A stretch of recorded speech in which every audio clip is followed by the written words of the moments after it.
இப்போ மனிதர்கள் வந்து எதிர்காலத்தில் அந்த அரிசி உணவுகளை ஏன் சாப்பிட மாட்டாங்க? அரிசி, கேழ்வரகு, கோதுமை உணவுகள், அதுபோல் மாமிசம், பால், தயிர், மோர், வெண்ணெய், நெய், மீன் உணவுகளை, தேன் உணவுகளை ஏன் சாப்பிட மாட்டாங்க தெரியுமா? அந்த உணவுகளை சாப்பிட்டாலே ஒரு இழிவு மனப்பான்மை ஏற்படும், அதாவது தாழ்வு மனப்பான்மை ஏற்படும். ஏன்னா இது வந்து ஒரு சோம்பேறித்தனத்தை ஏற்படுத்தும். உங்கள் உடல் உழைப்பதற்கே ஒரு சோம்பேறித்தனம் ஏற்படும். இந்த உணவுகளை சாப்பிட்டாலே உடல் உழைப்பதற்கு ஒரு சோம்பேறித்தனம் ஏற்படும்.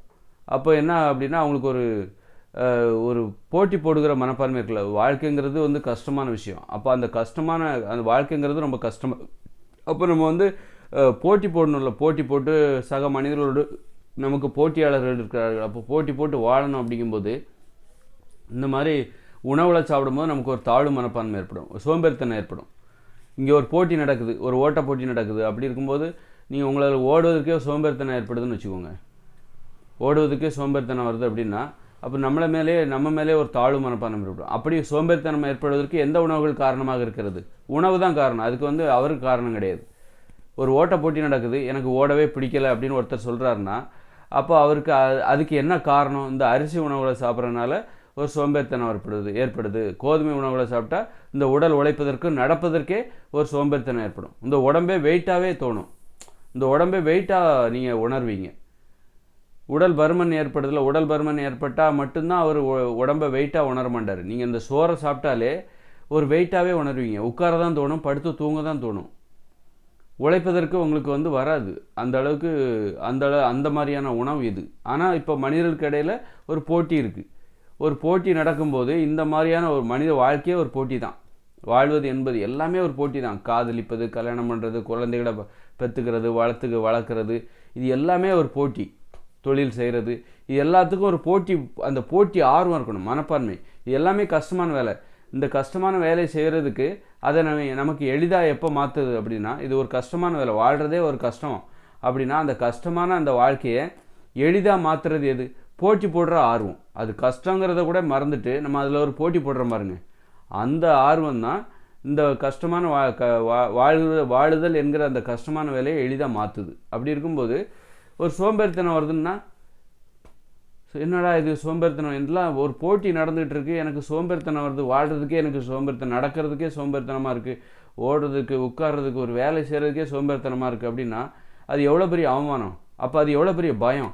அப்போ அதுக்கு என்ன காரணம்னு மனிதர்கள் ஆராயும் போது அதுக்கு இந்த உணவுகள் தான் காரணமாக இருக்குது. இப்போ ஒரு 120 வயசு வரைக்கும் வாழணும் அப்படிங்கிறது தான் போட்டி.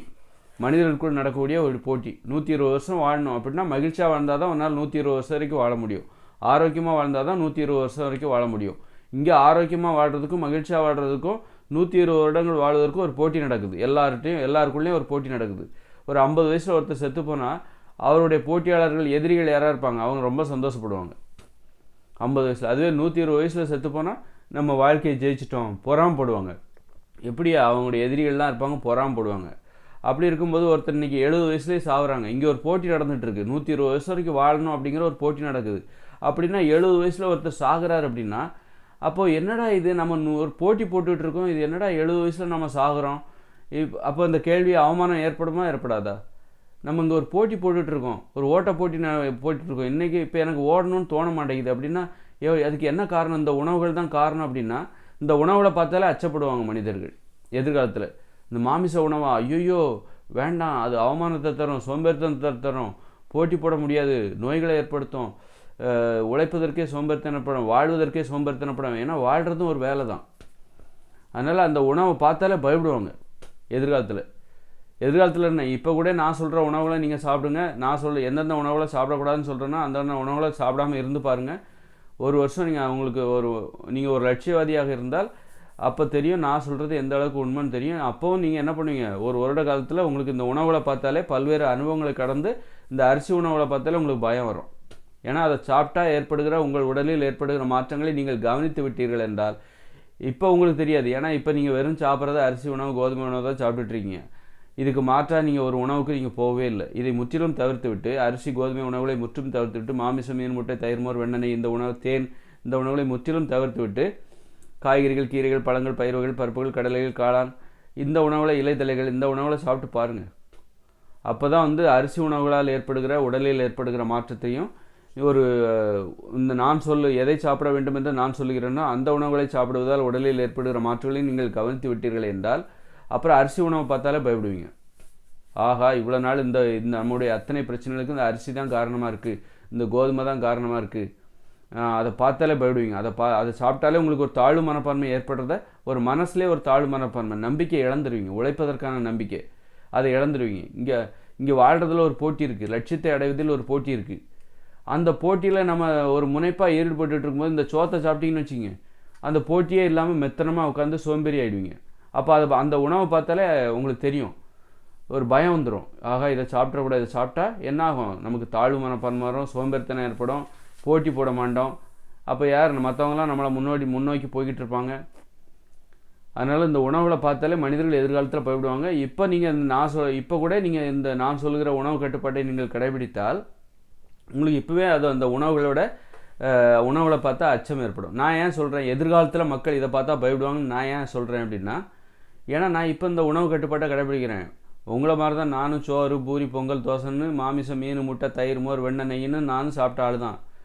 சாப்பிட்ட காலங்கள், பல காலங்கள் அப்படி சாப்பிட்டு வாழ்க்கை வீணாக போனது தான் மிச்சம். இப்போ தான் வாழ்க்கையில் நம்பிக்கை ஏற்பட்டிருக்கு. உணவு கட்டுப்பாடு தான் எனக்கு வாழ்க்கையில் நம்பிக்கை கொடுத்துருக்கு. அப்படி இருக்கும்போது எனக்கு தெரியும் அது எப்படி இருந்தது, இது எப்படி இருந்தது, அன்னைக்கு நான் சோம்பேறியாக இருந்தேன், இன்றைக்கி நான் எப்படி இருக்கிறேன். இப்போவே நான் அப்பப்போ உணவு கட்டுப்பாட்டை நான் சில டைமில் மீறுகிறேன். நேற்று நான் சோறு சாப்பிட்டேன். நேற்று மத்தியானம் எனது மேலதிகாரிகளோடு நான் ஒரு இடத்துல வேலை பார்க்குறேன். எனது மேலதிகாரிகளோடு நான் ஒரு இடத்துல இருக்கும்போது அவங்கெல்லாம் சாப்பிடும்போது நானும் சோறு சாப்பிட வேண்டிய நிலைமை வந்து போச்சு. சோறு சாப்பிட்டா என்ன ஆகுது, எனக்குள்ளே ஏற்படுகிற மாற்றம் பார்த்திங்கன்னா, ஒரு உழைப்பதற்கு, நடப்பதற்கு, இந்த உடலே வெயிட்டாக தோணுது. உடம்பே வெயிட், நடக்க முடியல. மற்ற நேரங்களில் இது உணவு கட்டுப்பாட்டை கடைபிடிக்கும் போது ஆர்வமாக நடக்கிறேன், ஒரு முனைப்போடு நடக்கிறேன். என் உடம்பு எனக்கு லேசாக தெரியுது. அதுவே இந்த சோறை சாப்பிட்டாலோ கூழை குடித்தாலோ, சோளக்காடி கூட என்ன சாப்பிட்டு பார்த்தேன். இது பழையகால உணவு அது. அப்போ சின்ன வயசில் அதான் சாப்பிட்டோம். சரி, இப்போ சாப்பிட்டு பார்க்கலாமேன்னு சாப்பிட்டு பார்த்தா, அதுமாரி கேழ்வரகு கூழ் சாப்பிட்டு பார்த்தேன்னு வச்சுங்க. சாப்பிட்டு பார்த்தா என்னன்னா, உடல் நடக்கவே முடியல, சோம்பேறித்தனம், உடம்பே பருமனான மாதிரி இருக்குது, மூட்டுகளில் வலிமை இல்லாதது போல் தோணுது. அதுவே நான் உணவு கட்டுப்பாட்டை கடைபிடிக்கும் போது நல்லா உற்சாகமாக போகிறேன். இது ஏதோ ஒரு தடவை நான் பரிசோதனை பண்ணல, பல முறை நான் மீறி பல முறை நான் எனது உணவு கட்டுப்பாட்டை மீறி இந்த சோறு, பூரி, பொங்கல், தோசையெல்லாம் நான் சாப்பிட்டு பார்க்கும்போது எனக்குள் நடக்கிற மாற்றங்களை நான் சந்தேகத்திற்கு இடமில்லாமல் உணர்ந்திருக்கிறேன். எனக்கு சோறு, பூரி, பொங்கல், தோசைலாம் நல்லா பிடிக்கும். சோறு, பூரி, பொங்கல், தோசை ரொம்ப நல்லா பிடிக்கும். மீன், முட்டை, என் அளவுக்குலாம் நீங்கள் சாப்பிட முடியாது, அந்த அளவுக்கு நான் சாப்பிடுவேன். ஆனால் அதனால் ஏற்படுகிற பாதிப்புகளை உணர்ந்து தான் எனக்கு பிடிச்சிருந்து கூட சிலருக்கு எனக்கு இப்போ சோறே பிடிக்காது, எனக்கு சாப்பிடவே பிடிக்காதுன்னு சொல்லுவோம். அப்போ அவங்க ஒரு விஷயத்த சொல்கிறாங்கன்னா அதில் நம்ம நம்பலாமா வேண்டாமான்னு கேள்வி வரும். எனக்கு சோறு, பூரி, பிரியாணிலாம் ரொம்ப சாப்பிடுவேன். நான் சாப்பிட்டுக்கிட்டே இருப்பேன். அந்த அளவுக்கு நான் அந்த சாப்பாட்டுக்கு அடிமை. அதனால் ஏற்படுகிற பாதிப்புகளை நான் உணர்ந்திருக்கிறேன். உணர்ந்து எனக்கு உணவு கட்டுப்பாடு கண்டிப்பாக தேவை, இல்லைன்னா இந்த சாப்பாடை சாப்பிட்டே நான் செத்து போயிடுவேன். இந்த அரிசி, பூரி, பொங்கல், தோசை இருக்குல்ல, சோறு, பூரி, பொங்கல், தோசை, பிரியாணி, இதெல்லாம் சாப்பிட்டே நான் செத்து போயிடுவேன். அந்த அளவுக்கு நான் அதுக்கு அடிமை. அப்போ அதுலேருந்து என்ன பாதுகாக்கிற ஒரு உணவு எனக்கு தேவை. அப்படிங்கும்போது தான் எனக்கு இந்த உணவு கட்டுப்பாடுக்கு அப்போ தான் எனக்கு தெரியுது மனிதர்களுடைய உணவு எது. நான் எனக்கு ஏற்கனவே நான் அந்த அரிசி, சோறு இதெல்லாம் சாப்பிட்டு சோம்பேறித்தனத்தால் பாதிக்கப்பட்டேன். இப்போ நான் நான் இன்றைக்கி சுறுசுறுப்போட நம்பிக்கையோடு இருக்கிறேன். அப்போ அதுக்கு என்ன காரணம், என் உணவில் ஏற்பட்ட மாற்றம். நான் இப்போ என்ன உணவை சாப்பிட்றேன், அந்த உணவுகள் தான் இதற்கு காரணம். இப்படி பரிசோதனை அடிப்படையில் தான் நான் ஒரு தீர்வை நான் உங்கள் முன்வைக்கிறேன். அவர் சொன்னார், அந்த டாக்டர் சொன்னார், இந்த டாக்டர் சொன்னார்னு நான் உங்கள்கிட்ட சொல்லலை. அதனால் பல முறை ஆதாரபூர்வமாக நான் என் அனுபவபூர்வமாக ஆராய்ச்சி பண்ணி தான் ஒரு விஷயத்தை நான் உங்கள்கிட்ட சொல்கிறேன். அதனால் நீங்கள் நான் சொல்கிற உணவு முறைகளை பின்பற்றி ஆரோக்கியமாக வாழுங்கள். எதிர்காலத்தை யூகிக்க முடியும். ஏன்னா இன்றைக்கி இந்த நோய்கள்லேருந்து எப்படா தப்பிக்கிறது அப்படின்னு மக்களுக்கு தெரியல. நோய்கள் வரத்தான் செய்யும்னு நினச்சிட்டு இருக்காங்க. நோய்கள் இல்லாமல் ஆரோக்கியமாக வாழ முடியும்.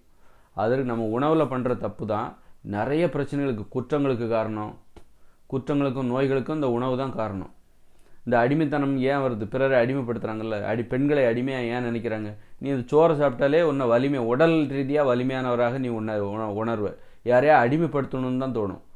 நீ அதுவே காய்கறிகள், பழங்களை சாப்பிட்டு பாரு, கீரைகள், கிழங்குகள், பயிர்கள், பருப்புகள், கடலைகள், காளான், இதை சாப்பிட்டு பாரு, இலைத்தலைகளை சாப்பிட்டு பார்த்தோன்னா ஒன்றை எளிமையாக தான் உணர்வேன். அதுவே சோறு சாப்பிட்டான்னு வச்சுக்கோங்க, பிரியாணி சாப்பிட்டா நம்மளை பயங்கர வலிமையாக உணர்வோம். யாரையாவது அடிமைப்படுத்தணும், சண்டைக்கு போகணும் அப்படின்னு தான் தோணும். யார்கிட்டையா வம்பெழுக்கணும் அப்படின்னு தான் தோணும். யாரையா சண்டை போடணும், அந்த மாதிரி பிறரை கேலி பண்ணணும், கிண்டல் பண்ணணும், அதுதான் தோணும். அப்போ குற்றங்களுக்கே இந்த உணவுகள் தான் காரணம். அளவுக்கு அதிகமான வலிமை உடம்புல வந்த உடனே இந்த வலிமையை வந்து நிரூபிக்கணும், யாராவது அடிமைப்படுத்தணும் போல் இருக்கும், அடிமைப்படுத்தணும். அப்போ அடிமைப்படுத்தினா அதுக்கு தான் இந்த மாதிரி தான் உணவுகளை எல்லாருமே சாப்பிட்றாங்க. அப்போ எல்லாருக்குமே மற்றவங்களை அடிமைப்படுத்தணுங்கிற எண்ணம் வருது. அப்போ தான் அந்த அடிமைப்படுத்தணும் அப்படிங்கிற எண்ணத்தை நாம் ஏற்றுக்கிட்டு இந்த மாதிரி வேலைகளில் நீங்கள் அடிமைப்படுத்திக்கோங்க, நீ நல்லா படித்து வந்தனா உன் தகுதிக்கு தகுந்தாற் போல் நீ பல பேரை அடிமைப்படுத்தலாம், நீ உயர் அதிகாரியாகலாம், உனக்கு கீழே பல பேர் நீ சொல்கிறத கேட்பாங்க. இதான் ஏற்றுக்கொள்ளப்பட்ட அடிமைத்தனம். ஏன்னா அடிமைத்தனம் என்பது இப்பொழுது அனைவருடைய விருப்பமாக இருக்கிறது.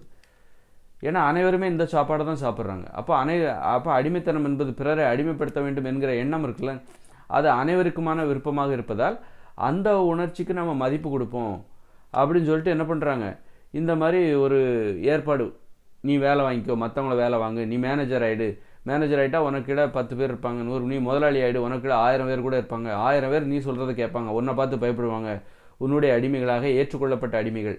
ஆனால் அதுக்கு நீ ஊதியம் கொடுக்குற, ஆடம்பரமாக. அப்போ அடிமையாக வாழ்கிறதுல ஆடம்பரமான வாழ்க்கை கிடைக்குது, பணம் கிடைக்குது, அந்த பணத்தை வச்சு ஆடம்பரமாக வாழ முடியுது. இப்படி ஆடம்பரமான வாழ்க்கைக்காக இன்றைக்கி அடிமையாக இருப்பதற்கு மனிதர்கள் சம்மதித்து விடுவார்கள். இந்த உணவுகளை சாப்பிட்டாலே, அரிசி கேழ்வரகு கோதுமை உணவுகளை சாப்பிட்டாலே உங்களுக்கு உடல் உழைக்கிறக்கே தோணாது, உடல் உழைக்கவே தோணாது, சோம்பேறித்தனம் ஏற்படும். அப்போது அதே நேரத்தில் உங்களுக்கு பேராசைகளும் ஏற்படும், உங்களுக்கு ஆடம்பரமாக வாழணுங்கிற ஆசை ஏற்படும். ஏன்னா உங்களை நீங்கள் வலியவராக நினைக்கிறீர்கள். நீங்கள் குடிசையில் வாழணுன்னா உங்களை நீங்கள் எளியவராக நினைக்க வேண்டும். நாம் ஒரு சாதாரணமான ஆள் அப்படின்னு நினச்சா தான் நீங்கள் குடிசையில் வாழ முடியும். அப்போ அதுக்கு நீங்கள் நான் சொல்லுகிற எளியவராக நினைக்க தூண்டுகிற உணவுகளை சாப்பிடணும். இந்த மாமிசம், மீன், முட்டை, அரிசி, கேழ்வரகு, கோதுமை இந்த உணவுகளெல்லாம் சாப்பிட்டீங்கன்னா உங்களை நீங்கள் வலியவராக நினைப்பீர்கள்.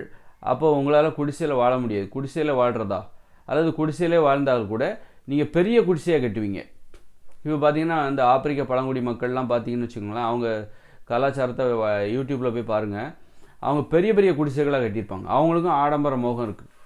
அவங்க குடிசையெல்லாம் பெருசாக இருக்கும். ஒருத்தருக்கு 2-3 பொண்டாட்டி இருக்கும், 4 பொண்டாட்டி கூட இருக்கும், அங்கங்கே 4 வீடு. அவங்களுடைய கலாச்சாரம் அப்படி தான் இருக்குது. அதுவே ஆடம்பரம் தானே, அளவுக்கு மீறி ஆசைப்படுறது. 4 பொண்டாட்டி கூட இருக்கும், அந்த மாதிரி பெரிய குடிசைகளாக கட்டுறது. இந்த மாதிரி ஆடம்பர மோகம் யார் பழங்குடி மக்களை கூட விட்டு வைக்கல. அது காரணம் இந்த உணவுகளை சாப்பிட்டாலே அவங்க என்ன சாப்பிட்றாங்க, மாமிசம் சாப்பிட்றாங்க, அல்லது கண்டிப்பாக அரிசி உணவுகள், கண்டிப்பாக சோள உணவுகள், அப்புறம் கண்டிப்பாக இந்த மாதிரி தானியங்களை அவங்க கண்டிப்பாக சாப்பிட்றாங்க. அப்போ உப்பு கண்டிப்பாக பயன்படுத்துவாங்க. இதெல்லாம் தான் அவங்களுக்கு ஆடம்பரமாக வாழணுங்கிற ஆசையை ஏற்படுத்துது. அப்போ அவங்க படிக்கலை, அதனால் அந்த அவங்களுக்கு இருக்கிற அறிவுக்கு தந்தார் போன்று ஒரு குடிசையில் ஆடம்பரத்தை ஏற்படுத்தி கொடுக்குறார். குடிசை வாழ்க்கையில் எப்படி ஆடம்பரமாக வாழ்வது என்கிற எண்ணத்தை ஏற்படுத்தி கொடு. காரணம் இந்த உணவு தான் காரணம். அதனால் எதிர்காலத்தில் மனிதர்கள் இப்போ நோயிலேருந்து எப்படா விடுபடணும், குற்றங்கள்லேருந்து எதிராக தீர்வுன்னு நினச்சிட்டு இருக்காங்க. தீர்வை கண்டுபிடிச்சிட்டாங்கன்னா அப்புறம் மனிதர்கள் அதை ஏற்றுக்குவாங்க. ஏன்னா மனிதர்களுக்கு தீர்வு தான் தேவை, இந்த ஆடம்பரம் தேவையில்லை. இந்த ஆடம்பரம் என்பது தவறு என்றால் அந்த ஆடம்பரத்தை விட்டு விடுவார்கள்.